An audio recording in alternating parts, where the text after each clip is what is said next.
अस्सलाम वालेकुम। एक आदमी जिसका नाम करीम था, जो बहुत नेक और शरीफ इंसान था, जिसने कभी अपनी ज़िंदगी में किसी गैर औरत को बुरी निगाह से नहीं देखा। उस आदमी के घर की हालत बहुत ख़राब हो गई थी। नौबत यहाँ तक पहुँच गई कि घर में फाके हो गए।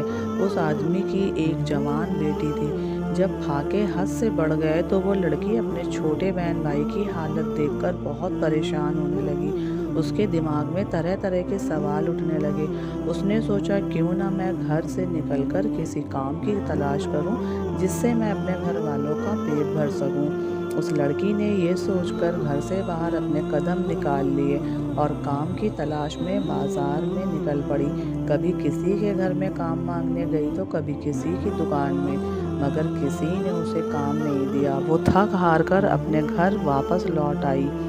कई दिन तक रोज़ वो ऐसे ही काम की तलाश में घर से बाहर जाती और शाम को थक हार घर लौट आती। जब कहीं भी उसे कोई काम नहीं मिला तो वो लड़की गलत कदम उठाने पर मजबूर हो गई। दिल में इरादा करके घर से निकली कि आज मैं अपना जिस्म बेचूंगी और कुछ खाना खरीदूंगी।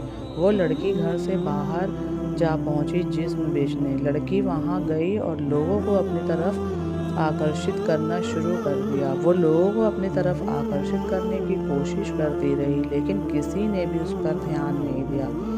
ध्यान तो दूर, किसी ने उसकी ओर निगाह तक उठाकर नहीं देखा। लोग आते और उसकी ओर नज़र उठाए बिना निकल जाते। इसी तरह खड़े खड़े लड़की को शाम हो गई। वो परेशान होकर घर की ओर कदम बढ़ाने लगी। जब घर पहुंची तो अपने वालिद को परेशानी में देखा। दरवाजे पर बाप ने बेटी को देखा और पूछा, बेटी कहाँ गई थी? लड़की अपने वालिद की बात सुनकर उनके पैरों में गिरकर रोने लगी और माफ़ी मांगने लगी और फिर रो रो कर सारा माजरा बयान किया। अब्बा हुजूर, मुझसे अपने भूख से बिलखते हुए भाई बहन की हालत देखी नहीं गई और मैं मजबूर होकर जिस्म बेचने गई थी, लेकिन एक भी आदमी ने भी मेरी तरफ नज़र उठाकर नहीं देखा।